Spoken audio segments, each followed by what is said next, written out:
ਲਾਹੌਰ ਹਰਬੰਸਪੁਰੇ ਵਾੜਿਆਂ ਦੇ ਵਿੱਚ ਆਏ ਆ। ਮਲਕ ਸਾਹਿਬ ਦੇ ਕੋਲ ਸ਼ੌਕ ਕੀਤਾ, ਬੜੀਆਂ ਪਸੰਦੀਦਾ ਇੱਥੇ ਮੱਝਾਂ ਝੋਟੀਆਂ ਵੇਖਣ ਨੂੰ ਮਿਲੀਆਂ ਨੇ। ਵਾੜਿਆਂ 'ਚ ਇਸ ਤਰ੍ਹਾਂ ਹੁੰਦਾ ਨਹੀਂ।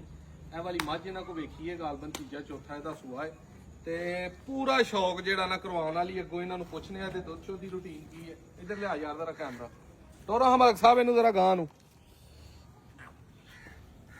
ਮੱਝ ਦਾ ਦੋਸਤੋ ਸ਼ੌਕ ਕਰਨਾ।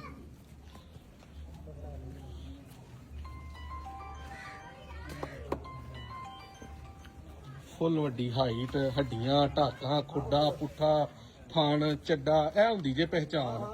ਇੱਥੇ ਆ ਕੇ ਸਾਰੀ ਪਹਿਚਾਨ ਖਤਮ ਹੋ ਜਾਂਦੀ ਹੈ। ਪਿੱਛੋਂ ਕੋ ਟੱਕਰ ਹੀ ਨਾ ਠੋਕ ਦੇ। ਨਹੀਂ ਜੀ ਨਹੀਂ। ਮਲਕ ਸਾਹਿਬ ਕਿੰਨਾ ਦੁੱਧ ਕਰ ਰਹੀ ਹੈ ਮੱਝ ਮਾਸ਼ਾਅੱਲਾ 21 ਕਿਲੋ ਕਰ ਰਹੀ ਹੈ ਇਸ ਟਾਈਮ? ਕਿੰਨੀ ਦੇਰ ਦੀ ਸੂਈ ਹੈ? ਇਹ 2 ਮਹੀਨੇ ਦੀ ਸੂਈ ਹੈ। ਮਗਰ ਇਹਦੇ ਕੱਟਾ ਇਸ ਟਾਈਮ। ਅੱਛਾ, ਹਾਂਜੀ ਪਿਛਲੇ ਸੂਏ ਦਿਨ ਦੀ ਕੱਟੀ ਹੈਗੀ ਸੀ। ਕੱਟਾ ਇਹਦਾ ਮਗਰ ਹੈ? ਹਾਂਜੀ ਬਿਲਕੁਲ ਕਾਲਾ ਪੂਰਾ। ਪੂਰਾ ਹੈ। ਉਹ ਜੇ ਕਿਸੇ ਭਰਾ ਨੂੰ ਪਸੰਦ ਆਈ ਹੈ ਤੇ ਫੇਰ ਦੇ ਦੇਾਂਗੇ ਭਾਈ ਜੀ। ਅੱਛਾ ਜੀ। ਹਾਂਜੀ ਹੋਰ ਆਪਣੀ ਕੋ ਫੇਵਰਟ ਮੱਝ ਦਾ ਸ਼ੌਕ ਕਰਾਓ ਹਾਂ। ਹੋਰ ਮੱਝ ਆਈ ਹੈ ਜੀ ਸ਼ੀਰੀ, ਕੈਸਰ ਭਾਈ ਦੀ ਬੜੀ ਪਸੰਦ ਹੈ। ਇਹਦਾ ਕਿੰਨਵਾਂ ਸੂਆ ਜੀ? ਅੰਦਰ ਚੌਥਾ ਸੂਆ ਹੈਗਾ ਨਾ। ਕਦੋਂ ਦੀ ਸੂਈ ਹੈ?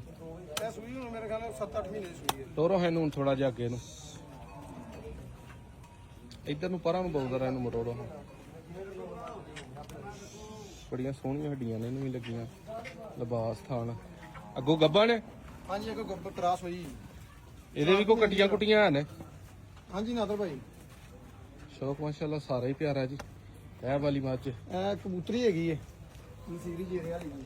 ਅੱਛਾ, ਇਹਨੇ ਕੀ ਦੁੱਧ ਦੀ ਰੂਟੀਨ ਕੀਤੀ ਹੈ? ਇਹਨੇ ਮਾਸ਼ਾਅੱਲਾ 26 ਕਿਲੋ ਤੋਂ ਸਾਡੇ ਕੋਲ ਕਰਦੀ ਰਹੀ ਹੈ ਮਾਲ ਦੇ ਵਿੱਚ। ਇਹ ਵਾਲੀ ਸੋਹਣਿਆ ਸਿੰਗਾਂ ਵਾਲੀ ਇਹ ਤੁਹਾਨੂੰ ਦੱਸਿਆ ਹੈਗਾ 20 ਕਿਲੋ ਦੁੱਧ ਕਰ ਰਹੀ ਹੈ। ਗਾਂ ਨੂੰ ਟੋਰ ਹਾਂ ਬੋਲਦਾ ਆਪੀ ਵੀ। ਬੜਾ ਪਿਆਰਾ ਸ਼ੌਕ ਹੈ ਜੀ ਗਵਾਲ ਦੇ ਵਿੱਚ ਇਹਨਾਂ ਭਾਈਆਂ ਨੇ ਬੰਨਿਆ। ਬਾਕੀ ਦਿਲ ਖੁਸ਼ ਹੋਇਆ। ਟਾਵੀਆਂ ਟਾਵੀਆਂ ਆਈਆਂ ਮੱਝਾਂ ਖਰੀਦਣ ਨੂੰ, ਵੇਖਣ ਨੂੰ ਲੱਭਦੀਆਂ ਨੇ।